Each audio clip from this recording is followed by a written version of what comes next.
Earth signs, tignan natin ano po ang mensahe para sa'yo ngayong October 1st.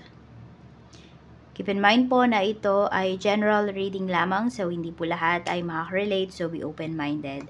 Sa mga hindi pa po nakasubscribe dito sa ating channel, please subscribe na po kayo and palike na din po ng ating video. At sa mga nais pong mag-avail ng ating private readings ng ating Evil Eye Amulet Necklace at ng ating Tears Bracelet, makikita nyo po yung link sa description box. Tarot Intentions by Alian Reyes. Cleanse muna po natin yung ating space, yung energy. Okay? Release nyo na po yung mga negativities na nasagap ninyo na mga nangyari sa inyo nitong September. At harapin po natin itong October na puno tayo ng faith. Ayan. Lakas ng loob. At dedication. At maging consistent tayo sa mga bagay na ating ginagawa. Kung meron man kayong gustong simulan, simulan nyo na po ngayong month na ito.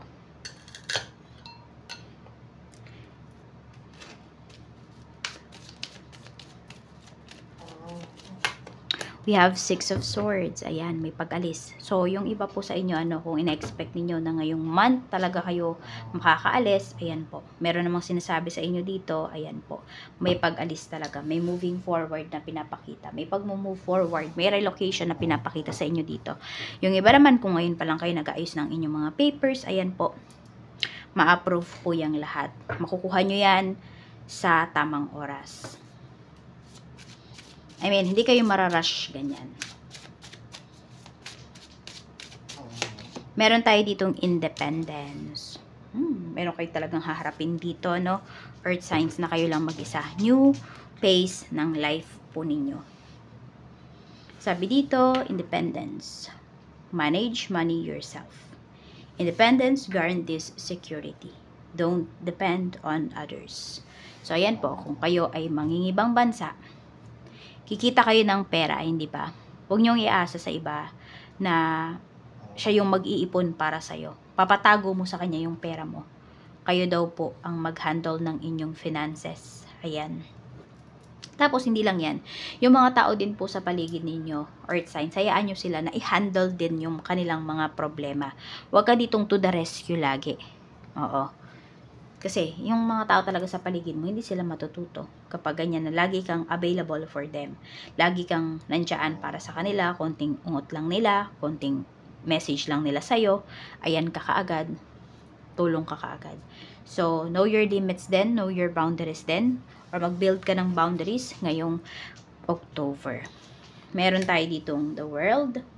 You see, kakampi mo lang talaga dito yung sarili mo. Lalo na kung mapupunta po kayo sa malayong lugar, sa bagong lugar, sa ibang bansa.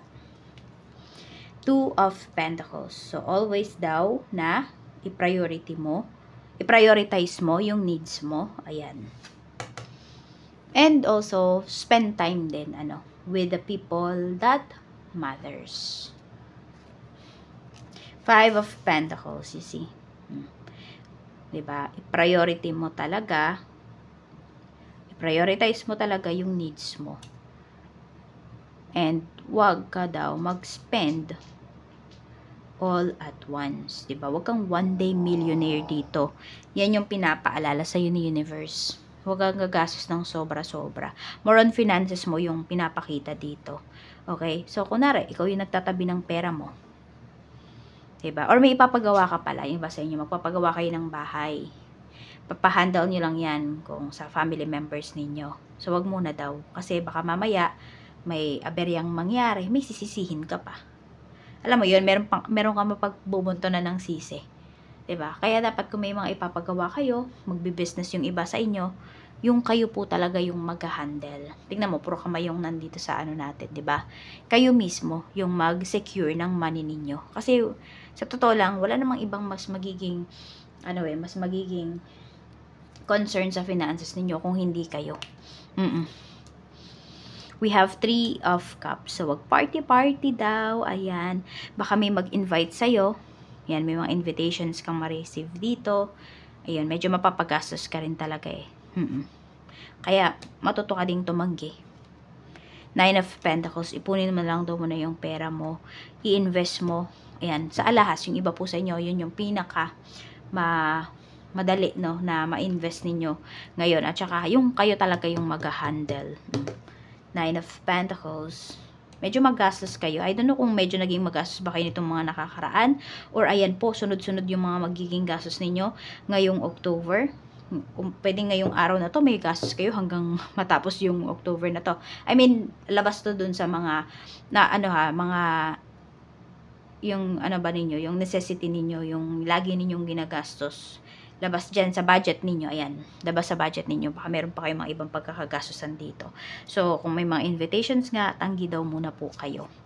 We have Knight of Wands. Tingnan natin. Okay, meron ba dito, nasa ibang lugar na kayo, nasa ibang bansa na po yung iba sa inyo? Pwede nga inaayos yung mga papers dito, hindi nyo papers kung hindi sa anak po ninyo. Ayan. I don't know kung single mom or single dad yung iba sa inyo. Tapos nakapag-asawa po yung iba. Yan, merong pinapakita dito na energy ng bata. Three of Wands. Or bata pa lang yung iba sa inyo, nagwo-work na kayo. Very independent yata talaga yung iba sa inyo. Ayan yung pinapakita na energy. So, ayan po, talagang maaga kayong natuto sa buhay. We have Three of Pentacles. Meron working student. So, napaka self-sufficient kasi talaga nung iba sa inyo, oh. We have Two of Cups. May kasunduan dito. Okay, yung iba nga sa inyo, pwedeng meron kayong asawa, tapos, ang pinipetisyon nyo dito is yung anak po ninyo. I mean, nakapag-asawa kayo ulit, yung iba. Oo. Five of Wands. Mukhang ilalaban mo talaga ito. Yung iba po sa inyo. Meron din dito, pwedeng nilalaban yung, yung relationship. Baka tutuloy yung family mo sa kinakasama mo, tutuloy yung family mo sa karelasyon mo, pero kasi ipaglalaban nyo po yung relationship ninyo dito. Ayan, we have Two of Swords. Pero as of this time, no, may nagdadalawang isip din. I don't know kasi kung ano ba yung mga maisa-sacrifice ninyo pag pinili nyo yung taong to. Ayan, kasi meron at meron po kayong isa-sacrifice. Pero sinasabi naman po sa inyo dito, sulit naman yung magiging sakripisyo ninyo kasi hindi naman daw po kayo magsisisi. Earth signs, kung ano man itong isa-sacrifice ninyo. Four of Wands. And may stability po na paparating para sa inyo. Ayan. Always choose yourself. Always choose your happiness. Kasi may mga tao talaga, na pag nakikita naging masaya na kayo, or naging masaya kayo, hindi na masaya para sa inyo.